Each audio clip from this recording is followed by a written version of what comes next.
You do not have to compromise your breastfeeding relationship by having your baby sleep in their own safe space. I nursed all three of my kids past their first birthday. My first kid is now 5, my second is 3, and my third is 14 months, and I'm still nursing him just at night right before bed. I did not co-sleep with any of my children, and all three of my children sleep 12 hours at night and have been ever since they were young infants. I'm Dr. Niky. I'm a board-certified pediatrician and a mom of 3 young kids. There is a lot of discussion out there, a lot of information out there, good information and bad information surrounding infant sleep, sleep training, everything sleep related.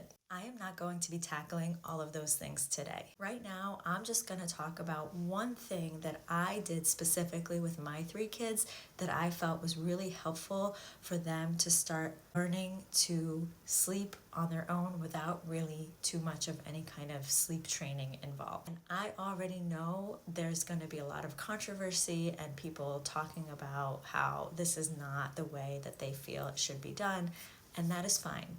I want everybody to understand that this is just something that I did that worked for me and I think could work for others, but I also think it is totally fine to not implement this and do whatever works for you as long as it is still something that is keeping your baby safe. You do not have to compromise your breastfeeding relationship by having your baby sleep in their own safe space. Okay, so here we go. So big thing that I decided to do was I used nursing as a method of feeding and bonding, but not necessarily as a way to comfort my child every time that my child was upset.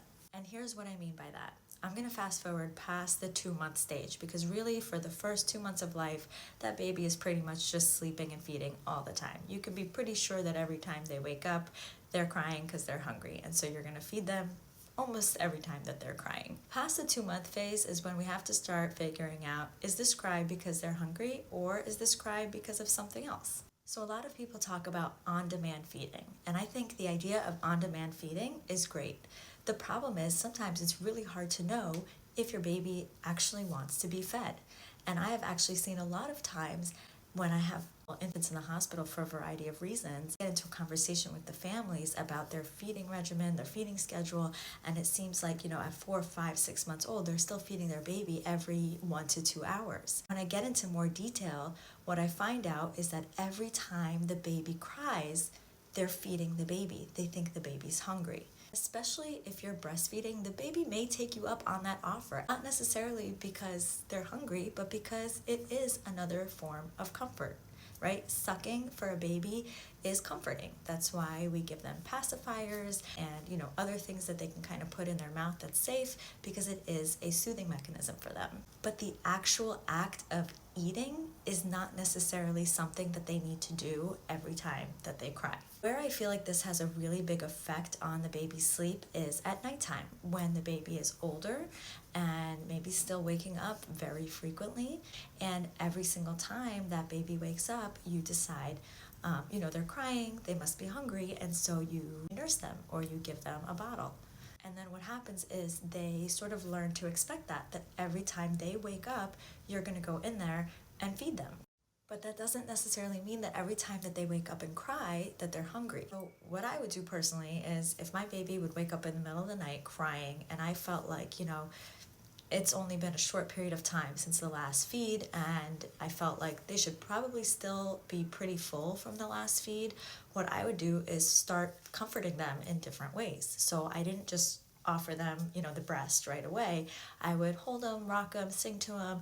And for me, the sign of, okay, this is really all I need was they would calm down very quickly, right? So if they're hungry, if they're starving, they're waking up screaming because they're hungry, holding them, rocking them is probably not going to make such a big difference, right? They're going to keep crying until you feed them. Of course, if, the methods that you're doing are not working and you feel like the baby is hungry, then absolutely feed your baby. This is the method that I took at night and also during the day. If I had just nursed my baby an hour and a half ago, and remember, I'm not talking about that first newborn stage. I'm talking about a little bit later on after about 2 months old. And if I feel like, I just fed them about an hour and a half, maybe 2 hours ago and they're crying, I'm going to do everything everything else first before I decide to feed the baby, right? Unless I really feel like there's hunger cues. If there's hunger cues and they're just constantly putting their hands in their mouth and they're crying, and of course, I'm going to feed the baby, right? It may be that they're hungry, even though they just ate 2 hours ago. But chances are they just want to be soothed or rocked or played with. There's a lot of other reasons why your baby can cry. I really like to keep my babies on a feeding schedule where, if it wasn't 3 to 4 hours, if it was sooner than that and my baby was crying, if I thought they were hungry, of course I would feed them. But that wasn't my first go-to. If they cried an hour and a half to 2 hours after the last feed, that wasn't the first thing that I did. I tried other things first. And same thing goes for nighttime. Feeding was for when they were hungry. During that feeding time, for me, I love nursing. There was a lot of bonding involved. I love those times. But that didn't mean that I needed to use it every time that my children cried about something. Now, I want to be very clear that I find absolutely nothing wrong with anybody who prefers to do it that way, who prefers to nurse your baby every time they get upset or cry, if you feel like that's comforting for your baby and it's comforting for you and it works for you. I see nothing wrong with that at all. So please understand that I'm not advising this for everybody out there. This is something that happened to work for me, for all 3 of my kids.